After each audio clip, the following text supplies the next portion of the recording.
Welcome to the premiere of season 12 of the Parenting Aces podcast, part of the Tennis Channel Podcast Network. I'm your host, Lisa Stone, and we are kicking off this new season of episodes with a chat with Frank Giampaolo, one of my favorite parent educators and coaches out there.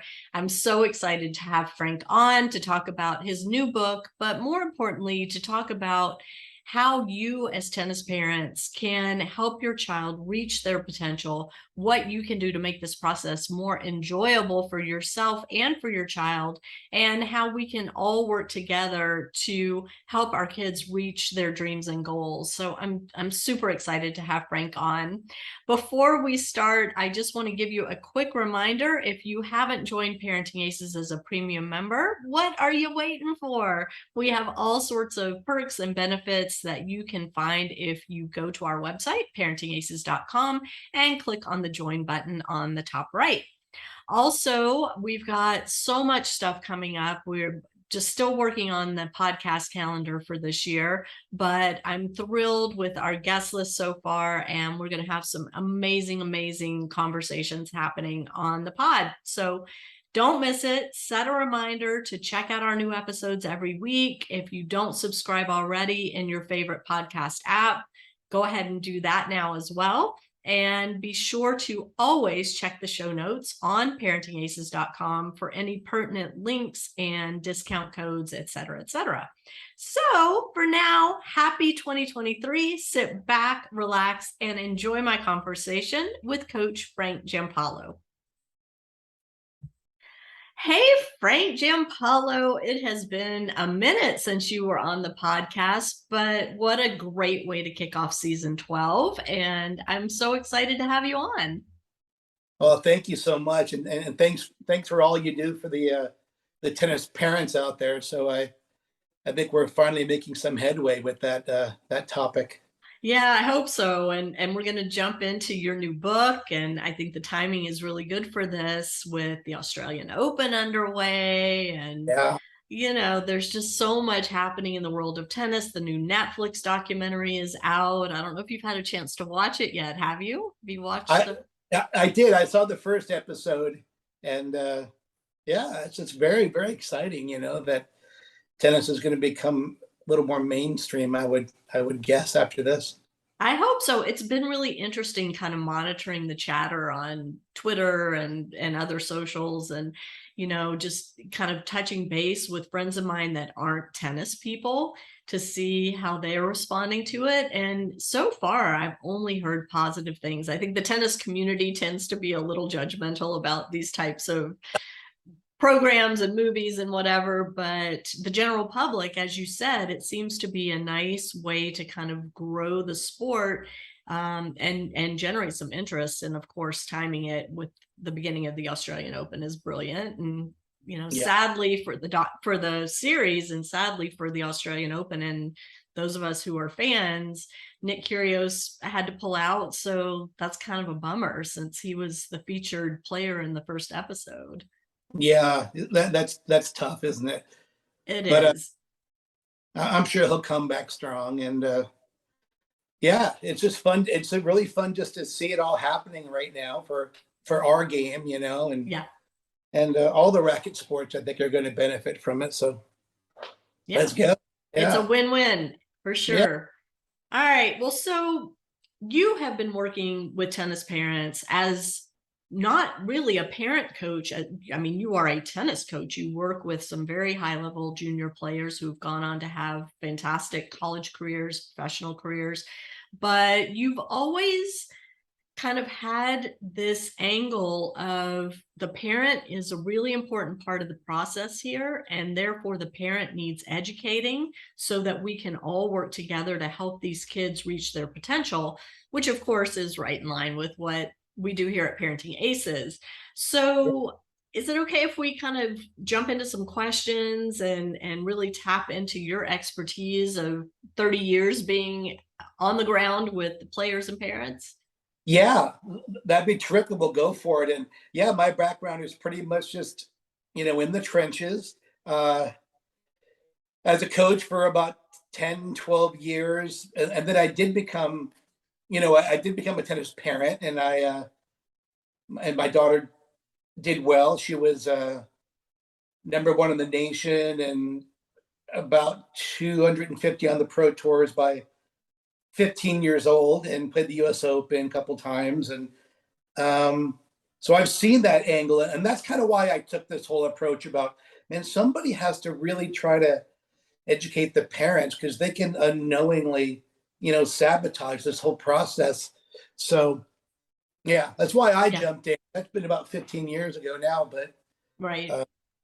Well, and I think we have to kind of preface this whole conversation by saying that you and I both come at the parent education piece with the mindset of parents are just trying to do the best they can for their kids. And for the most part, and there are the very rare exceptions, of course, but for the most part, everything parents are doing comes from a place of love and caring and support. Parents screw up just like everybody screws up. I talk all the time about the mistakes I made with my own kid through this journey. So I think, understanding that the goal here isn't to help parents be perfect.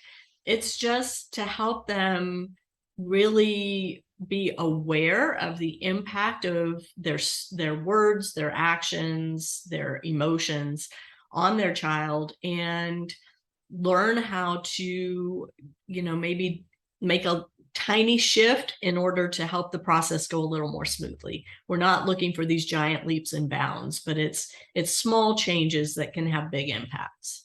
Yeah, for sure. The mindset, right? So that's, yeah. Okay. Well, so let's start out.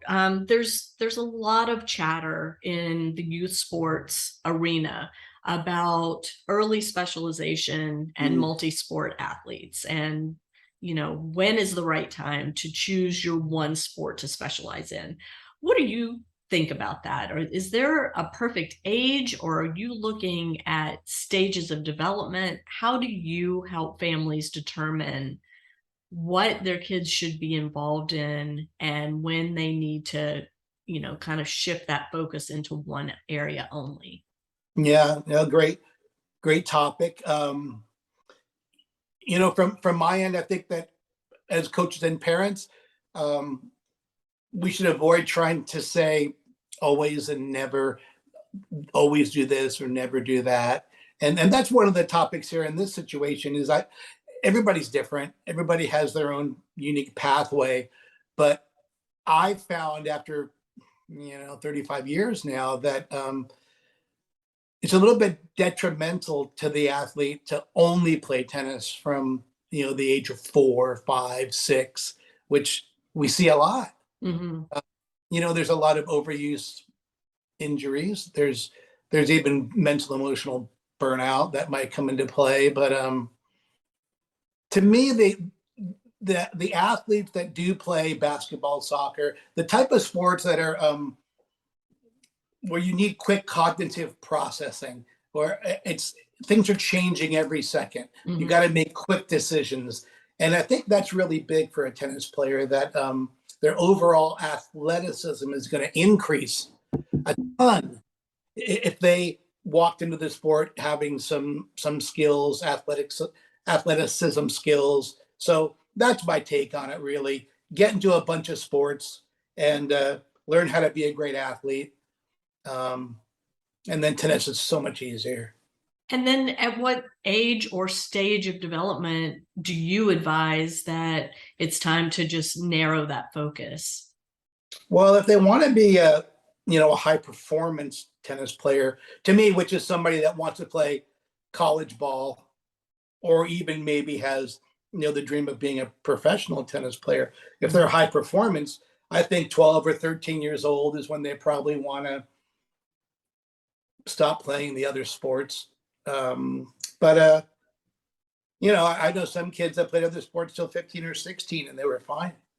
Well, and let's clarify, when you say stop playing other sports, you're referring to playing them at a competitive level where they're, maybe training multiple days a week, going to competitions on weekends or whatever. It doesn't mean you can't go out and play a pickup game of basketball or go out on the weekend and kick around the soccer ball with your buddies and, have a recreational game. Yeah, absolutely. And just in this day and age, probably by the age of 12 or 13, if they want to be high performance in any sport, and that if an athlete is going to be high performance in anything nowadays, it's a job. Yeah, it's tough. Yeah, it is. It is. You've written so many books and they are so useful, and we'll have links to your books in the show notes on parentingaces.com for those who don't yet own them. But one of the things you refer to quite often, not only in your books, but when you do workshops for parents and players, is the hardware and the software of the player. Can you talk about what you mean by that? Yeah. If we look at our athletes the same way we look at our computers or our cell phones, we need hardware and software to work seamlessly together. And that's a big key with tennis players as well. To me, the hardware is the strokes and the athleticism. So the tool belt of all the strokes, athleticism. Software, though, is more of the mental, emotional skills. And to me, the mental skills are kind of the X's and O's of strategies, tactics, knowing who you are, knowing your best weapons of play, putting together a script of patterns that really exposes your strengths.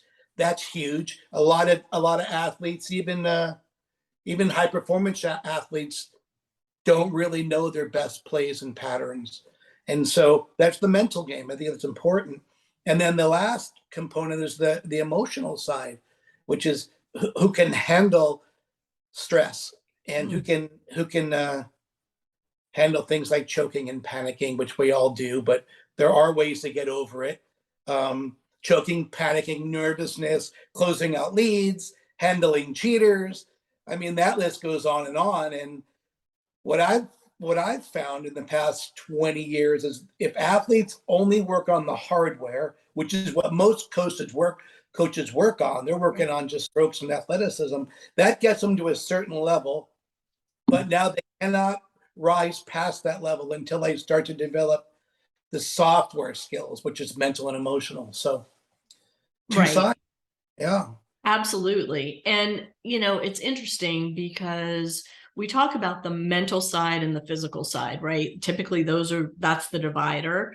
But the mental side encompasses so many different aspects. It's tactics, it's mindset, it's motivation, it's being able to calm yourself. I mean, there's so many different pieces of that side of things. And it is a shame that more coaches aren't working on that side of it on a more regular basis with their players, because as you and I are both very aware, as kids get older and kind of move up the ranks of the competitive pathway, the margins become slimmer and slimmer between who wins the match and who loses the match.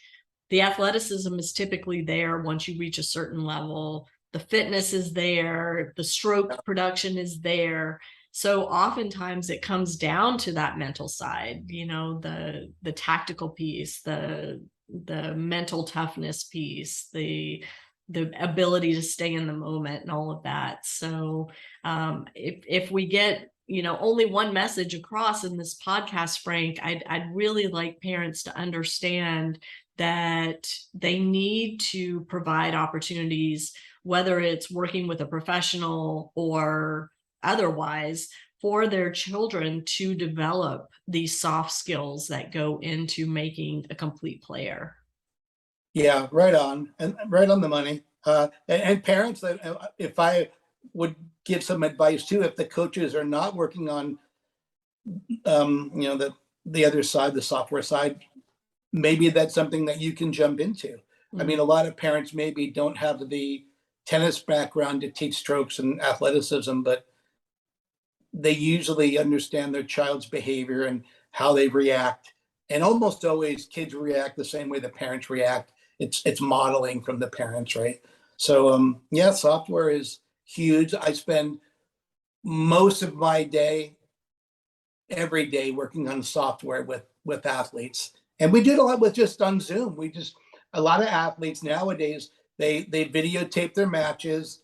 We watch their matches on Zoom, and we talk about all the software issues. And it could be anything from what's the cause of their errors. Is it poor form, or is it really reckless shot selection?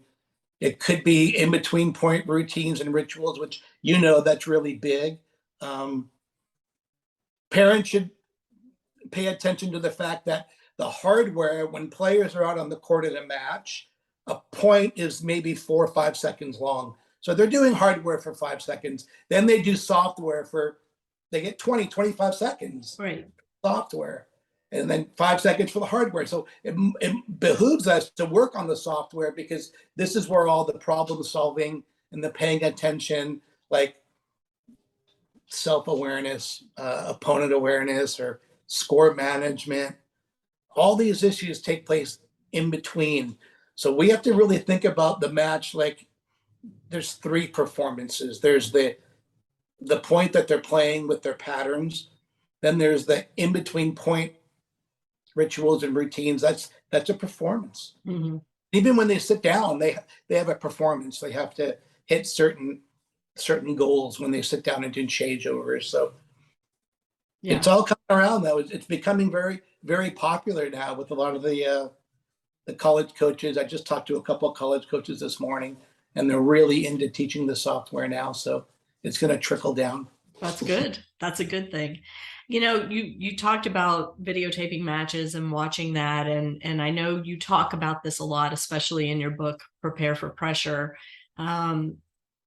What is something that juniors can learn from videotaping their matches? And, what is something that most of them aren't doing, in terms of videotaping their matches? Because from where I sit, video doesn't lie. So when you video a match, even if the only person to watch that video is the player, him or herself, they're going to see things, not only, as you said, in their technique, but in their behavior, in their body language, in their facial expression, that should be a learning opportunity for them.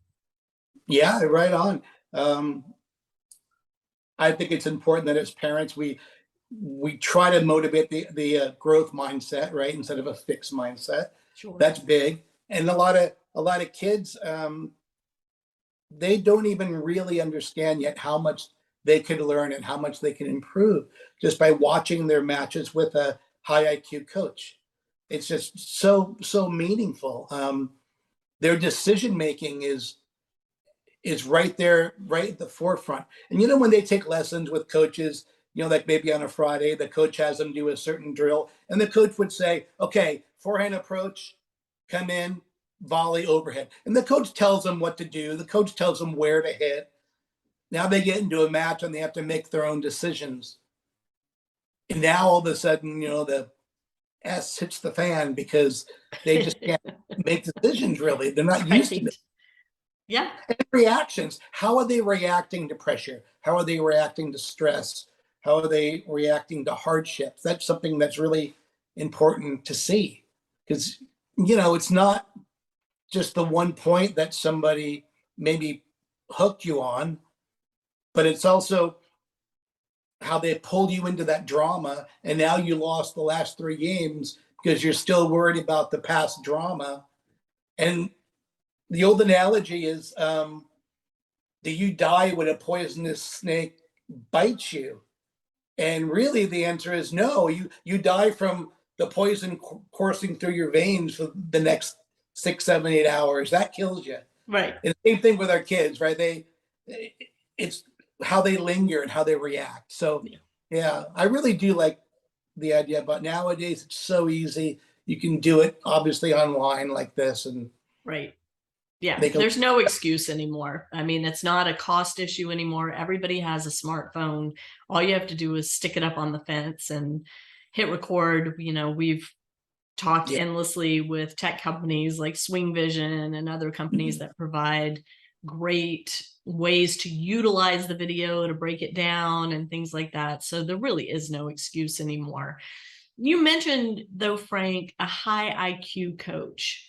I want to dig into that a little bit, because one of the biggest challenges for a lot of families that don't live in tennis meccas like Southern California is finding what I'm assuming you're calling a high IQ coach, meaning somebody who knows the game from many different angles, not only knows it and can play it, but can teach it. And more importantly, can analyze the player in front of them in the moment and gear a lesson to where that player is on that day. Well, the high IQ coach is somebody that can really get into the athlete's world, as opposed to the old school coaches that demand the athlete gets into their world. And so nowadays it's a whole different type of angle. And so that's where we would talk about things like understanding how a player is wired, asking a lot of questions versus telling. To me, the high IQ coach is always asking the athlete questions as opposed to telling them what to do. They're asking them, what do you think you should have done? What would have been a better choice? And getting the athlete used to making their own decisions. And that's pretty big. If you want your children to make better decisions on court, have them, a great example is have them lead the way next time you travel. When you travel, have them navigate, and they have to find the airport, and they have to find the parking, and they have to find the American Airlines counter. Now they have to go find the gate. And when you get off, get on the plane, they got to find the seat, make them find baggage claim, and so on. And the more the kids are used to doing that themselves, the more they get used to problem solving. So yeah, that's I love that.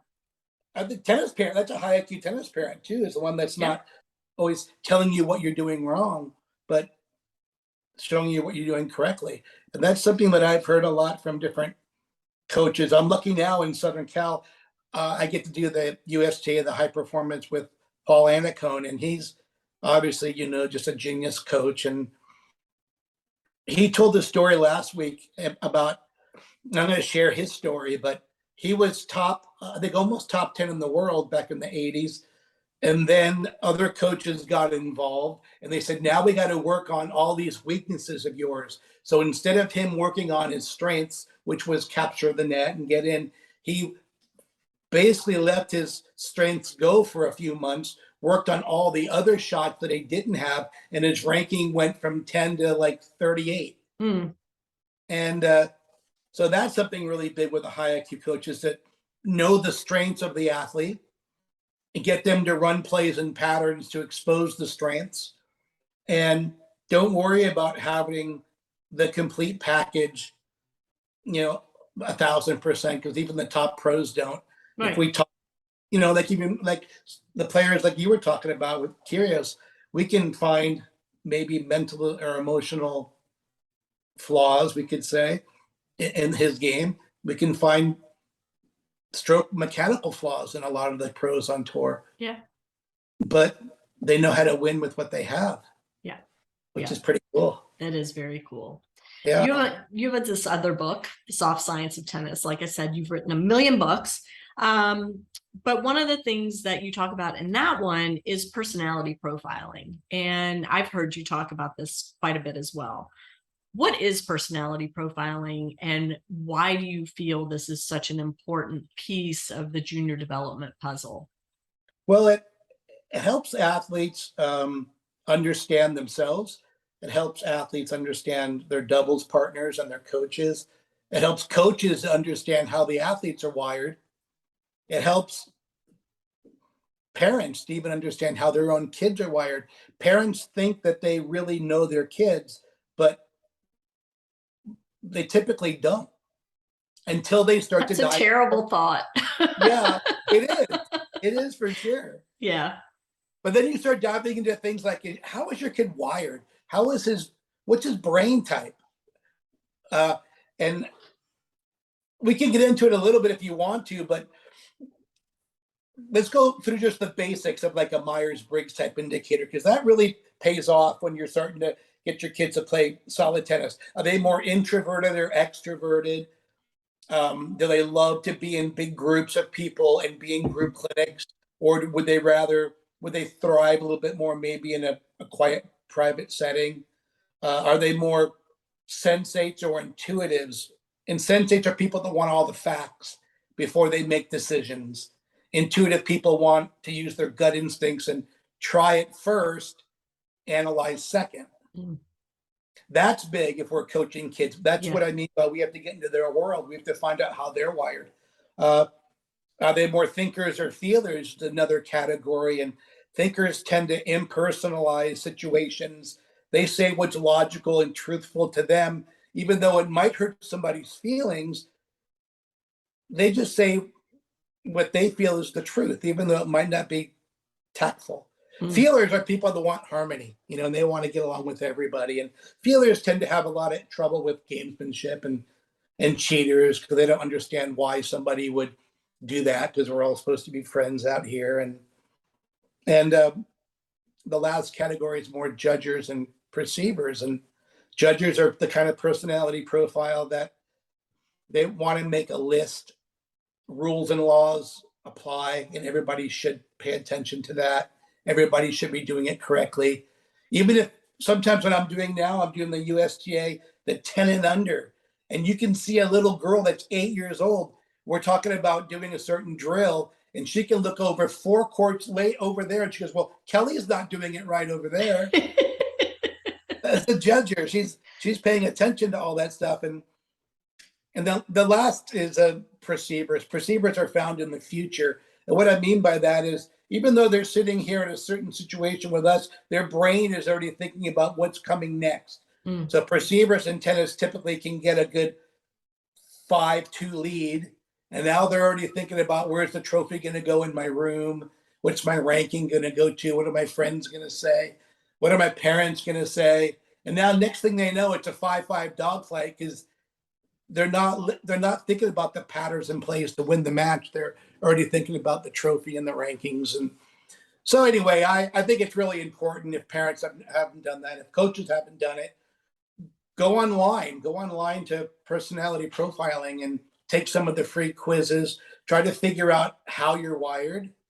Why do you think the way you think? Why do you do what you do and act the way you act? And I would even say this would be a valuable tool for parents to do themselves, in addition to the kids doing it. Oh, absolutely. And understand where the potential conflicts might be, so that you can strategize on how to avoid those situations or manage them more effectively. Yeah.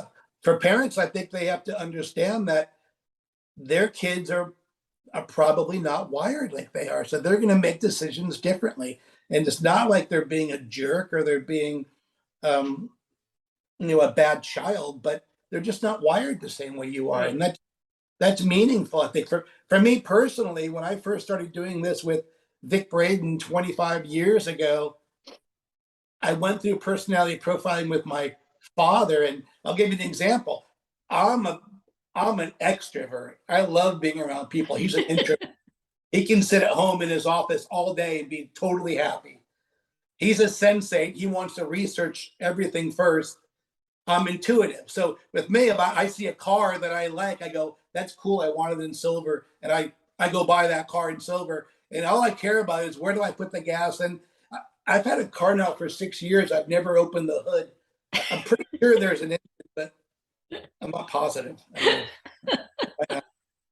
But he's a thinker. I'm a feeler. He's a judger with all the rules and laws, and I'm a perceiver. So after going through it, he apologizes to me, because, you know what, I raised you wrong. I tried to make you be like me. I tried to make you be an engineer, the more of the military background, and you're not wired like that. And that was the first time he told me he loved me, and he apologized for how he tried to raise me to be like him. Wow.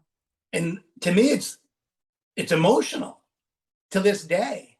And that parents, if you want to avoid a lot of conflicts, like Lisa, like you're saying, get into personality profiling a little bit, and you'll see maybe you'll have 2 children and they're wired totally different. Yeah. I've got 3 and they're all very different from each other. So for sure. Yeah. I want to kind of backtrack a little bit. We were talking about early specialization at the beginning of the conversation, and one of the things that you talk a little bit about is the 168-hour analysis, detecting how many hours an athlete needs to put toward their tennis development. What is that? How'd you come up with that number? Well, it's 168 hours is just 24 hours a day times 7 days, right?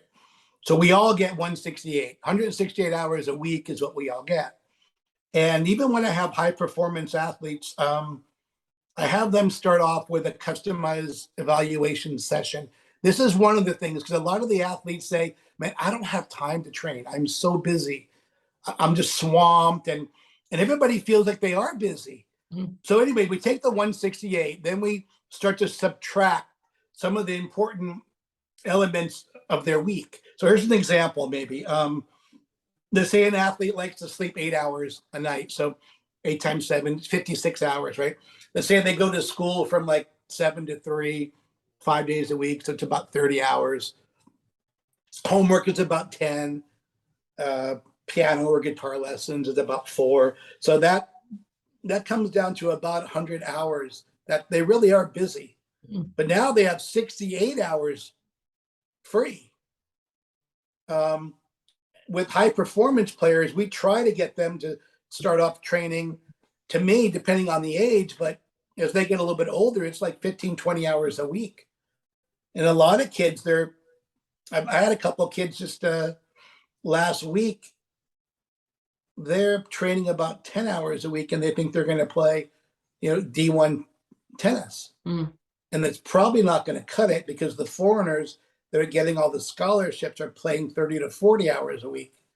And it's really sports science too. They're training serious. They're doing video analysis on everything, on every joint of their body. I mean, the things that they're doing is right on the money in other countries. So, and let's be clear, it's not 30 hours of on-court hitting tennis balls that you're talking about. It's 30 hours a week devoted to their tennis development, whether that's reading, video analysis, working on mental skills, being in the gym, being on the track, being on the court. Yeah. A great way to for junior players to kind of stay on that type of a track is to understand the like the school methodology of what are the tennis classes they should try to be doing every week. So for example, like a top 14-year-old kid, number one in Florida, when I was working with him a couple months ago now, here's his developmental plan in a week. I'll give you an example. 3 hours in the gym doing weight training, push-ups, sit-ups, medicine ball. 3 hours a week. 3, yeah. A week, yeah. Yeah. And then 3 hours of cardio. So speed, agility, stamina, endurance. That's a separate 3. So already 6, not even touching a racket. And then a few hours he had of primary and secondary stroke development. He was working on things like swing volleys and slice backhands, drop volleys, some of those secondary stroke tools. Pattern reps was 2 or 3 hours a week. Practice sets was 6-7 hours a week of playing sets. And I think that's one of the missing. Say that one more time, because this is one of my biggest issues in junior tennis since I've been doing Parenting Aces, is the lack of time devoted to playing tennis, playing sets. Yeah. This guy was doing 6 or 7 hours, which if you think about it in these terms, if we're asking our kids, if we think our kids are going to win a 64 draw event, that means they're going to play a couple sets and they're on a 64, 2 sets and then maybe a super tiebreaker, the round of 32, right? And then we go to the round of 16, quarters, semis, finals. At the end of 3 or 4 day tournament, they're playing 15 sets. Yeah. We have parents that think their kids should be winning tournaments, and those kids are doing maybe 1 set a week. And it ain't going to happen. If Man, that. If that. I mean, there's Yeah. so many kids that are not playing practice sets at all. Their only match play comes at a tournament that they've paid an entry fee for. The parents are taking off work. You know, maybe they've had to travel. Yes. I mean, and then, you know, we hear how expensive the sport is. It doesn't have to be that way. No, it doesn't at all. I think you're right on the money. What we maybe have to teach our kids to maybe network a little bit more at tournament sites, and so not before they play, but after they play. Right. They gotta walk the site. They gotta give compliments to players. They've got to befriend players. They got to get. To me, every one of my athletes has to come home with 3 new phone numbers every tournament, because they need practice partners. They need new doubles partners. And that's a big part of what the high performance top kids do that maybe the intermediate kids don't do is. And practice. This is the software side, tying all of this back together, right? This is developing the skills to go up to somebody that you don't know, or maybe you've just competed against, and to put that aside and say, hey, you know, can we swap phone numbers, or, you know, let's follow each other on TikTok so we can get in touch about hitting during the week. Absolutely. I don't think you necessarily have to like the person to play practice sets with them, whether it's male or female. Right. If it's a good practice situation, it's also really meaningful to practice with people that are ranked lower than you. Yes. And a lot of people don't allow that, which is silly, because this is how our kids are going to develop plays and patterns that they're not comfortable with yet. That's important. So also, I think it's important too, when our players play against practice partners that are ranked a little bit lower, as long as they tell them first, they can say, you know, hey, look, I'm going to play my B plan today, if that's okay. And then our kids can just practice going to the net the whole time, or being consistent, or whatever you think their contingency plans are. But yeah, our kids don't do that enough. No. So that's big. Yeah. And kind of, you know, going along with that, you always say practice in the manner you're expected to perform. Right. Yeah. And so how do we get our kids to put themselves in that place of feeling the pressure of competition when it's just a practice? Well, when I do my evaluation sessions, we another little like mantra is, do you need more avoidance or exposure to whatever the topic is? So we go through multiple topics, whether it's physical, mental, emotional, and anything that they feel they have trouble with. It could be, I don't like playing in the morning. I don't like playing at night. I don't like playing on clay. I don't like playing in wind. I don't like playing pushers. We say, okay, what do you think you need? Avoidance or exposure? And then they think about it for a second. And even the 9-year-olds go, yeah, I think I need more exposure. Yeah. And they get it. So we make a list of the things that they have to work on, things they're not comfortable with. It could be capturing the net. If we have 2 players that need exposure, getting to the net more, we would have them play sets. And if anybody can go in and knock off a volley or an overhead or a swing volley, if they can knock off a winner, they win the whole game on that one point. So it motivates them just to get in and handle the fear. And, you know, with younger kids, we talk about just pretend like you're a fireman and you have to run towards the fire. You can't run away from the fire. You got to be able to run towards your fear. If you're going to be good at tennis and close out matches that are fearful, you got to be able to run into the fire. And that's one of the things I talk about a little bit more and more in the new book, is how to do that, how to run towards the fire. And it's weird, but they have to learn how to die a little. When they run in, and attack, they're going to lose some. But if they're winning 2 out of 3, they're going to win the match. So if they can die a little bit, if they can say, okay, I'm going to blow it 33%. But as long as I'm winning 2 out of 3, I'm still going to win the match. Yeah. Now they have the right mindset and they can attack throughout the whole match. But what do most kids do? You know, you've heard it. They get a lead, then they start changing their winning game to a careful game, right? Like, okay, don't blow it. Be careful now. Yeah. Play safe.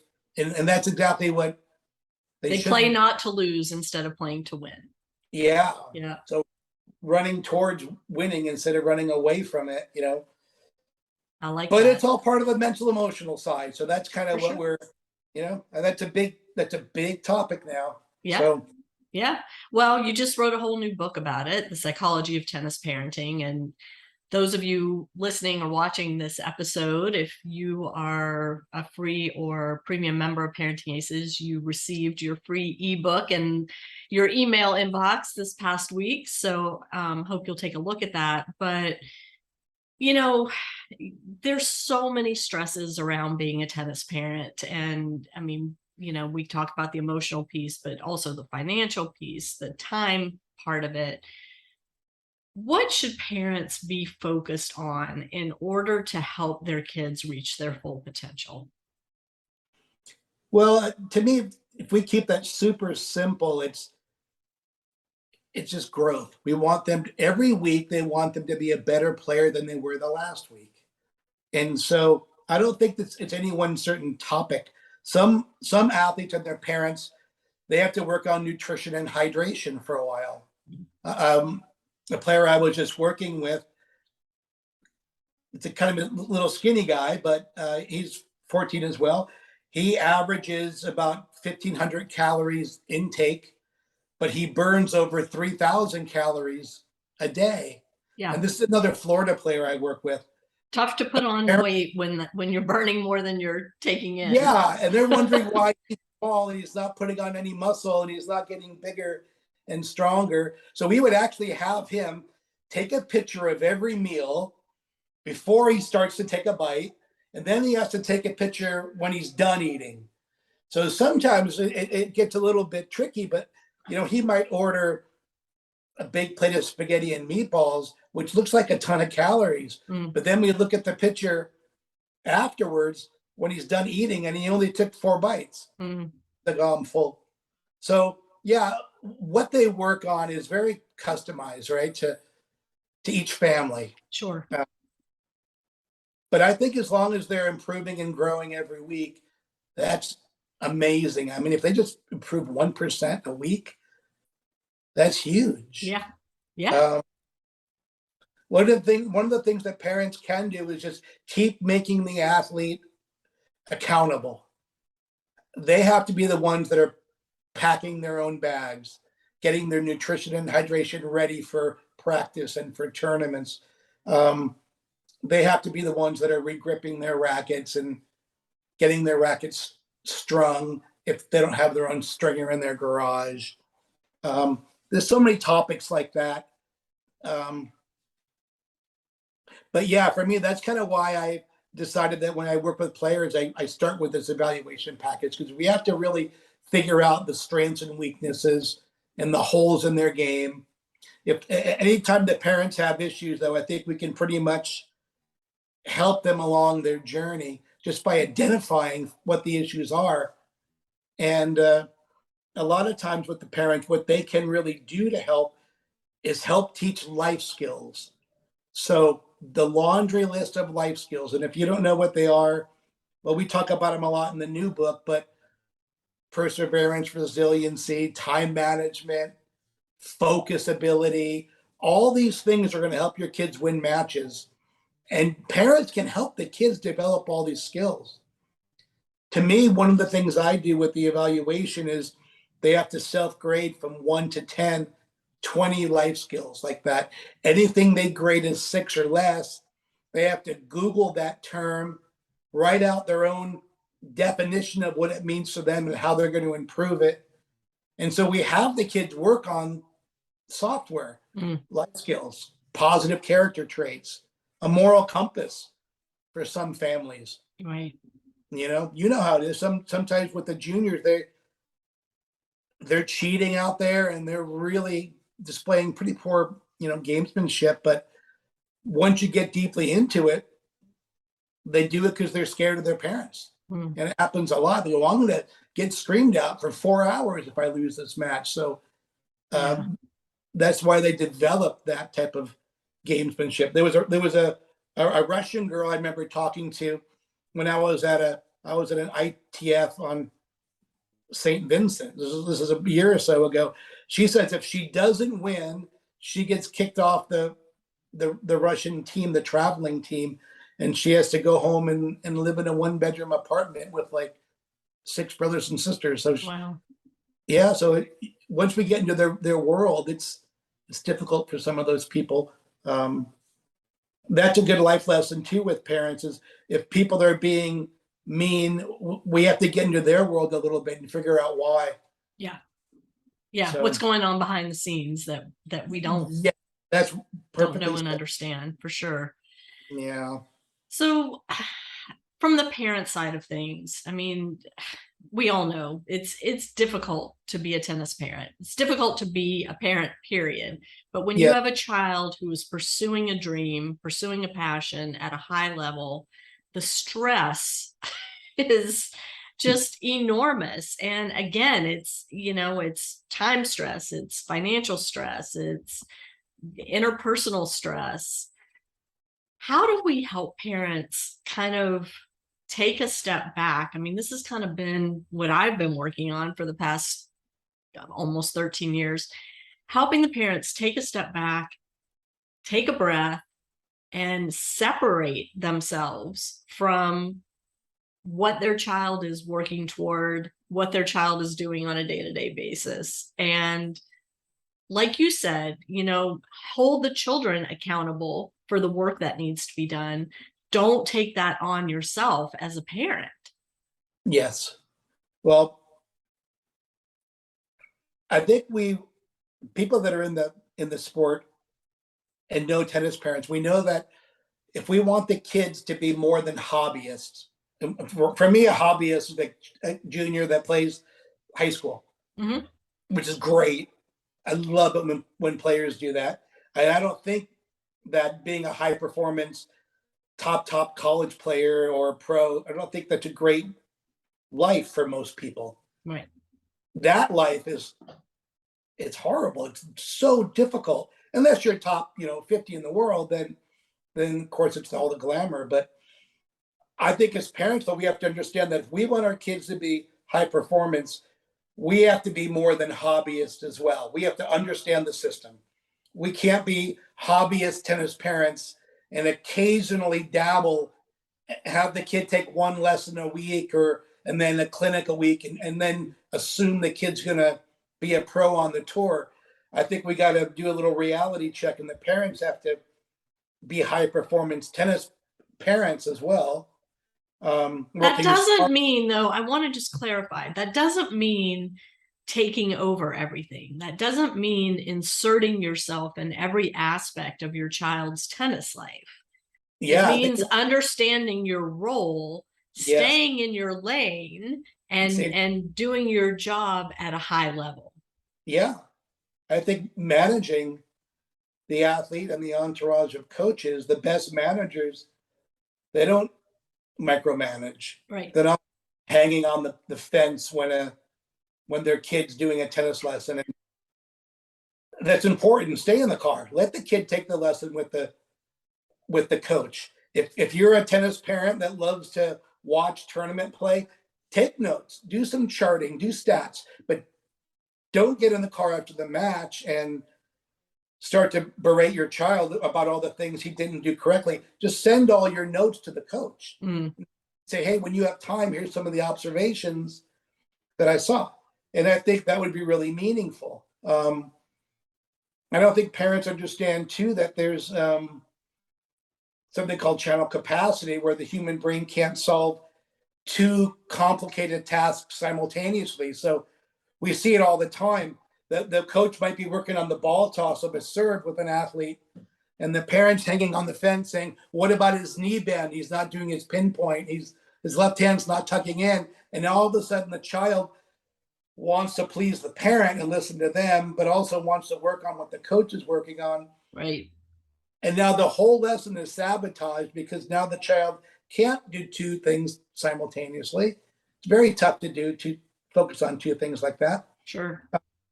So anyway, we're better off as parents to understand the job descriptions of all of our coaches. And our kids, if they are high performance, they should have like a technical coach that knows form and mechanics. They should have hitters, which are very inexpensive, like college players that can play sets. Mm-hmm.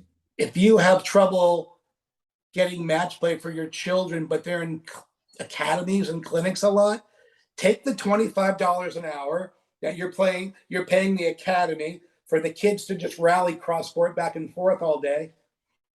Take that $25 an hour, pay a college kid, and have them play a match and have them role play. So you want to ask the college kid to be the most annoying moonball pusher retriever possible. If your kid can't play a moonball pusher, that's what I mean by exposure or avoidance, right? Right.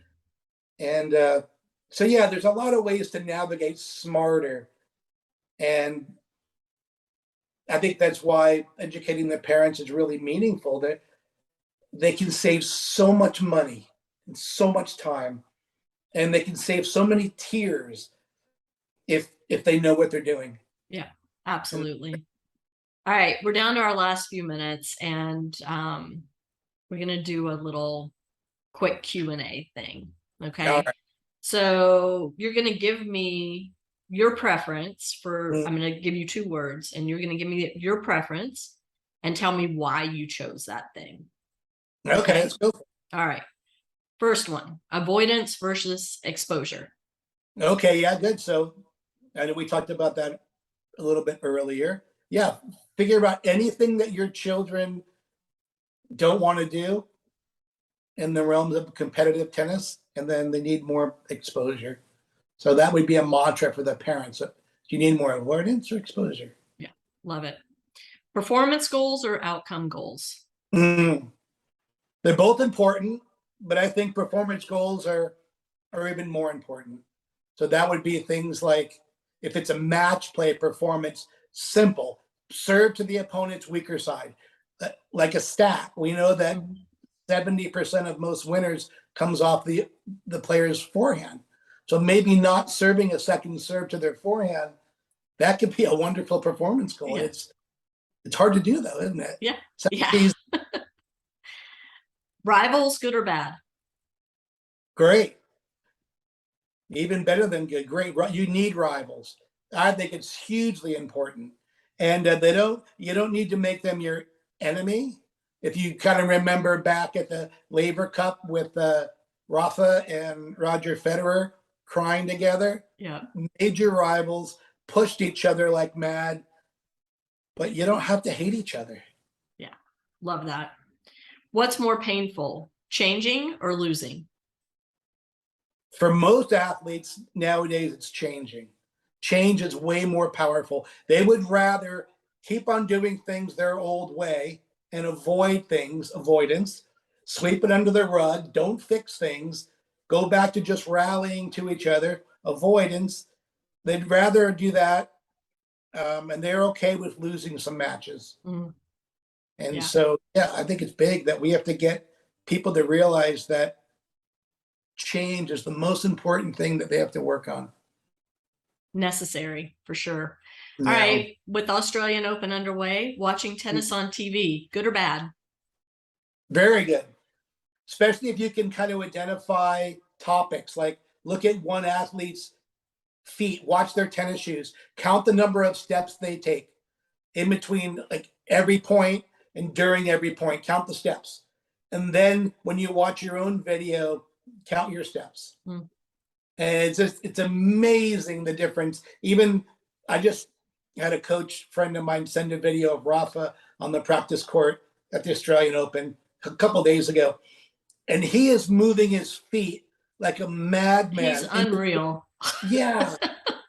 And then we see most of our athletes, and they're taking 3 or 4 steps for every 12 that a pro takes. So footwork, try to watch patterns, like 1-2 punches. A good example of that, a Rafa example at Indian Wells with some of the high performance kids. I had them at the stadium and we were charting pattern play. So Rafael Nadal on the ad side, because he's lefty, he did slice out wide to Ryan Harrison, and then inside out lefty forward. 84% of the time on the ad side, he did the exact same pattern because it worked 2 out of 3. And if it works 2 out of 3, you're winning. Yeah. Yeah. All right. There's next 2. one. Losing or getting beat? I think you're losing a match if you're gifting away points. You're getting beat if the opponent is outplaying you. Mm-hmm. And I think that's something to identify for most juniors. When a point is over and they lose the point, did they gift it away or did the other person earn it? If they earned it, that's fine, walk away. Mm-hmm. If they gifted it away, then you might need to think about that a little bit. I like it. Overthinking or underthinking? I would rather players underthink than overthink. Some of the best players that without mentioning any names, some of the best players that I've worked with are not the sharpest tool in the shed. I mean, as a coach, are you allowed to say that? I don't know. Well, as long as they don't say their name. But yeah, you say things like, look, just serve to the backhand and attack short balls and hunt forehands. And they go, okay. And that's what they do. Yeah. And they win and win and win and win. Then you get over other kids and you tell them to do the same 3 things. And they're like, well, it's Tuesday and the wind is blowing north to south at 32 miles an hour. And they're overthinking so much. Yeah. I think they have to dummy up. Got it. All right. Last one. Tennis parents. An essential part of the athlete's team or a pain in the you-know-what? Yeah. No, I think they're essential. Essential for sure. If you don't have a great tennis parent that's overseeing the journey, I don't even think you have much of a chance. So yeah, tennis Amen parents, to that. Man, we need them, but we just need to educate them earlier and get them to enjoy this ride a little bit more. And I think the more they're educated on the process, the more they're going to enjoy it. It's going to be way less stressful. Yeah. Agreed. Well, Frank, thanks so much for chatting with us. If people want to get in touch with you, what's the best way for them to do that? And we'll have links in the show notes. Yeah, no, the links are great. fgsa@earthling.net is my email. But yeah, just hit me up on those links and we can chat from, no matter where you are. If you have a question, just shoot me a call or an email. Okay, awesome. And you're very active on social media, so we'll include your social links too. And hope everybody starts following you if they're not already. But great to see you. And I hope we'll see each other in person a lot more in 2023. I know. I agree. All right, I'll talk to you soon. All right, take care, Frank. Bye. Bye. To my listeners, thank you so much for tuning in. We will catch you next time on Parenting Aces.